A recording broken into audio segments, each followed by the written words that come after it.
Hello and welcome to Park Life, the show that makes sure you've got all the information ahead of Saturday's match with Port Vale.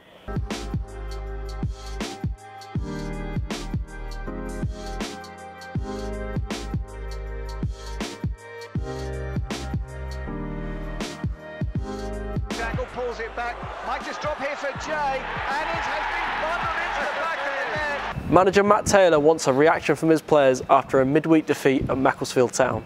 So we do need a reaction. It's another opportunity. We've got 5 opportunities left, starting with Port Vale at the weekend. But it's going to be a game we want to look forward to. You know, people talk about pressure, but that's why we're in this business. That's why the players train every day and work as hard as they do. It's for moments like this. Port Vale this Saturday, they're coming to a bit of form of late. You imagine they'll come into it confident as well. Yeah, definitely. Good run of form. Obviously the manager took over a few months ago now and he has got them organised and got them sorted out and playing a specific way. We've got to look after ourselves.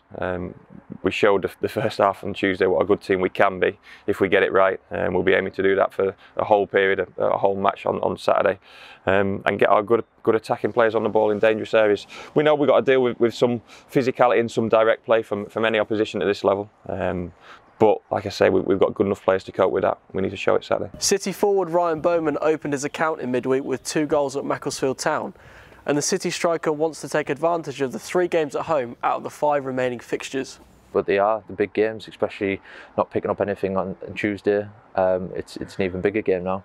But as I say, ownership's on us. We're at home. You know, we should be, no disrespect to the teams like Port Vale, Macclesfield. If we're wanting to go up the leagues, we should be beating teams like Macclesfield, who are bottom of the league, Port Vale, who are mid-table. But if we're wanting to go up, we need to be beating teams like that, especially at home. And on Port Vale, they come into the game on a bit of good form. I suppose you have to be up for it against anyone at this stage of the season, don't you? Yeah, of course. I mean, as I said, they're all big games. Port Vale are a bit of a good form, yeah, but we feel like if we're on it, which we will be on Saturday, we'll make sure that there should be no problems. And finally, how much have you enjoyed playing at St James Park so far, and what have you made of the supporters? It's quality, I love it. I mean, the atmosphere, especially that stand, it's really good. I mean, they're there even an hour before kick-off, they're trying to get the seats and where they want to stand and that. It's really good, so hopefully we can give them something to cheer on Saturday.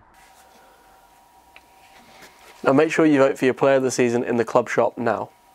So joining us this week, we've got Operations Manager Andy Gillard. Andy, welcome. Hi there. First of all, could you tell us a bit about your role on a match day?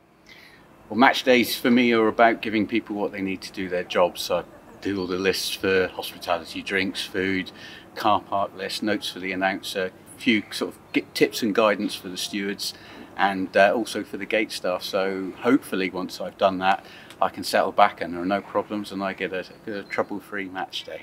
And this Saturday we've got you on the tannoy as well? Yes, that's nothing that's something I haven't done before. I've done a few sort of not league matches, sort of reserve under 23s, under 18s, and the ladies' game earlier this season. So yes, be prepared for something a little bit different this Saturday, and let's hope there's no errors. I'm sure there won't be. I want to touch on recent form. Obviously, two away matches. What have you made of the recent form? Yeah, we're entering that time of the season where Alex Ferguson would say it's squeaky bum time. It is that kind of time where it almost seems sometimes very difficult to crawl over the playoff or promotion line or whatever. And as we discovered on Tuesday, the teams at the bottom scrabble for absolutely anything they can get. And unfortunately for us, Macclesfield did get it. But I think we need to be to hold our nerve, because what's happening here is happening at all the other clubs in contention for the playoffs. The ones lower down mid-table have got absolutely nothing to lose, so they can just go for it. The ones who are in the key positions obviously have a little bit of pressure. But you know, as I say, we've got to hold our nerve. We've been there before. Last 2 seasons, obviously the times before, 10 years ago, you know, we know what it's about, and if our players hold our nerves, we've proved we can sort of match the best teams in this league. Just got to keep it going for a few more matches, and we'll be above the line rather than beneath it. Great to see Ryan Bowman score as well. You got 2 goals in midweek. What have you made of Ryan Bowman? His performances have been excellent. Yes, of course, we would like a few more goals before now, but sometimes the job a chap does for the team is more than just the goals itself. He's led the line. He's given us a focal point up front. He's brought other players into the play. And if you remember the goal recently here at the park, where he he was the chap challenging for the ball, dropped down, Matt J smacked it into the net, great goal. And those are the sorts of things he does. He provides so much for the team, and it's lovely to see him score some goals. I'm sure he was as keen as we were to get some, and let's hope that's the first of a few more for this season. How do you see Port Vale? Obviously, they've got Tom Pope up front. Is obviously their danger man, really, isn't he? He's scored goals for them for many years now, and as we all know to our cost at times.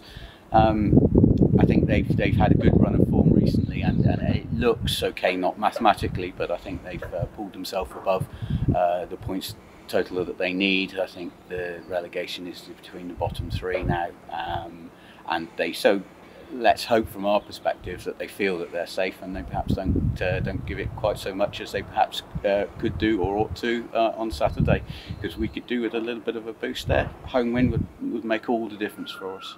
And of course you can vote for goal of the season and player of the season so far. Andy, I'm going to push you to start with player of the season. Who's been your standout player?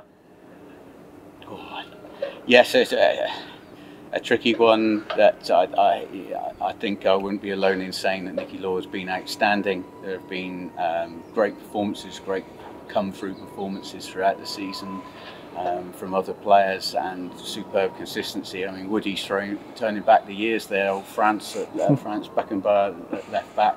He's put in some great performances, but you have to look at the standout, to be honest, for me, is Nicky Law. What a good signing, all-round footballer. It's just, he's great to watch, and I know people like him. And your goal of the season? I think perhaps Pearce's superb grass cutter against Cheltenham. Yep. Yeah, I was right behind it. As soon as he hit it, wow, I thought that was going in. Great strike. And that's all for this week's Park Live. Be sure to join us next time.